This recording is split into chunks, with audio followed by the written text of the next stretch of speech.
Je suis ton mal. Je suis ton mal. Smile Music. Oh, oh, oh baby, je suis ton mal. Baby, je suis ton mal. Le pharaon te protège.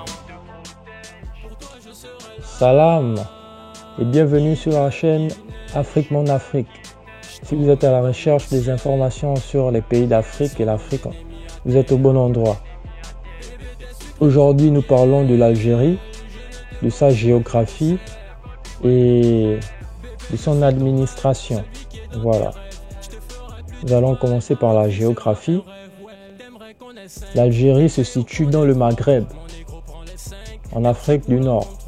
Elle est bordée au nord par la mer Méditerranée et 80% de son territoire est constitué par le désert du Sahara au sud. Waouh! Les 20% restants sont principalement formés par la chaîne montagneuse de l'Atlas. Donc l'Algérie, tout comme le Maroc, est parcouru par l'Atlas. Donc l'Atlas passe dans le Maroc et dans l'Algérie aussi. Voilà, cette chaîne montagneuse là, elle est très longue et grande. Donc couverte d'une végétation naturelle et de cultures méditerranéennes qui poussent grâce au climat en vigueur.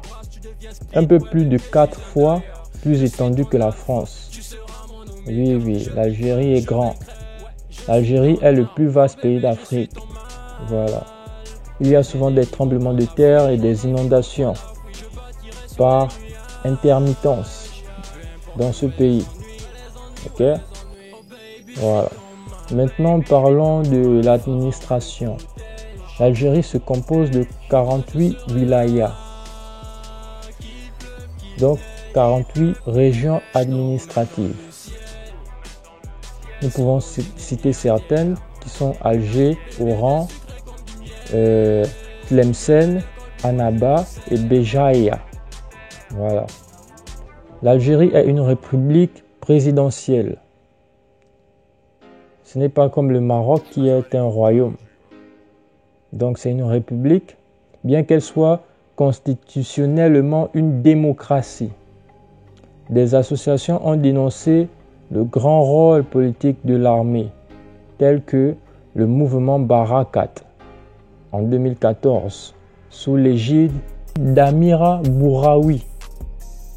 Le chef de l'État est le président de la République, élu au suffrage universel pendant 5 ans. Donc chez eux, une fois le président élu, il a un mandat de 5 ans.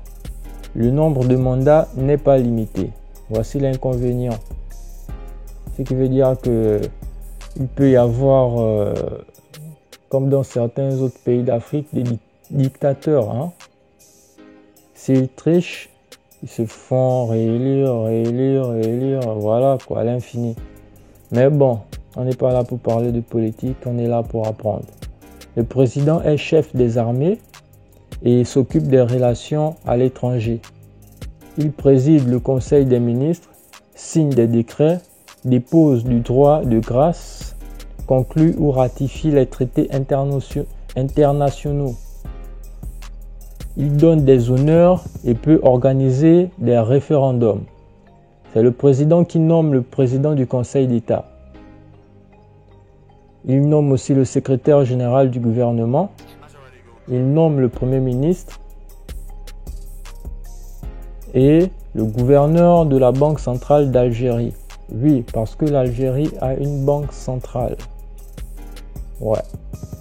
Il nomme les juges et les responsables de la sécurité et les walis. Les walis, je ne sais pas trop ce que c'est exactement. Le président est secondé par un premier ministre, comme dans plusieurs pays démocratiques. Le système politique qui s'ensuit est assez complexe, contrairement aux autres États démocratiques. Dès que le président décide une réforme, il charge le Premier ministre de la transmettre au Parlement. Donc ça quitte du président, ça passe par le Premier ministre, ensuite ça part au Parlement, qui est composé de 2 chambres, qui sont l'Assemblée populaire nationale et le Conseil de la nation. Les députés des deux chambres débattent ensuite sur la réforme et il est du rôle du Premier ministre de les convaincre par ses discours d'accepter la loi. Il faut à tout prix que l'Assemblée populaire nationale accepte, sinon il doit démissionner. Ah, ça c'est pas moi qui le dis. Apparemment c'est comme ça là-bas. Même si ça relève de la dictature cela. Le président modifie la loi et charge le Premier ministre suivant de convaincre l'Assemblée populaire nationale de l'accepter. S'il n'y parvient pas, l'Assemblée est dissoute. Wow, c'est fort. Hein? Mais bon, on va pas rentrer dans les commentaires, on va juste informer.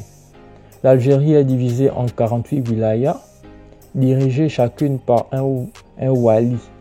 Donc celui qui dirige les wilayas, ce sont les walis. Les wilayas, ce sont les régions administratives. Donc il y a 48 régions administratives qui sont dirigées par des hommes appelés walis. Et eux, à leur tour, ils sont assistés par une assemblée populaire de la wilaya. Okay? Les wilayas sont divisés en communes. Comme je disais, ce sont des régions qui sont dirigées par un maire et une assemblée populaire. Donc celui qu'on appelle le wali, c'est le maire. Ok. Donc voici ce que nous pouvons dire. Nous retenons aussi que l'Algérie a de nombreux partis politiques. Nous allons citer quelques-uns. Le Front de la Libération Nationale, le Rassemblement National Démocratique, le Mouvement de la Société pour la Paix. Nous avons aussi le Front National Algérien, l'Alliance Nationale Républicaine, Mouvement de l'Entente Nationale. Voilà quoi. Il y en a plusieurs. Et nous pouvons citer un dernier, le Front démocratique. Voilà. Donc, voici ce que nous pouvons dire sur l'administration de l'Algérie. Ok. Nous avons parlé des pays limitrophes. Ces pays frontaliers sont le Maroc, le Sahara occidental, la Mauritanie, le Mali, le Niger, la Libye et la Tunisie. Sa capitale est Alger. Sa plus grande ville est Alger. La superficie de l'Algérie est de 2 381 741 km². Ok?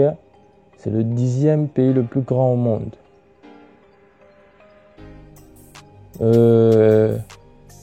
L'Algérie a 42 millions d'habitants. Waouh, c'est un grand pays. Il est 33e pays le plus peuplé du monde. Ok? Les gens de là-bas s'appellent les Algériens et les Algériennes, les habitants. Disons les habitants. Ok? La langue parlée c'est l'arabe, ou bien encore le berbère et un peu de français. Ils parlent aussi quand même le français, vu que c'était une colonie française. Voilà. Donc voici ce que nous pouvons retenir sur l'Algérie. Prochainement, nous parlerons de son histoire. Ok? Donc rendez-vous dans la prochaine vidéo et bien des choses à vous.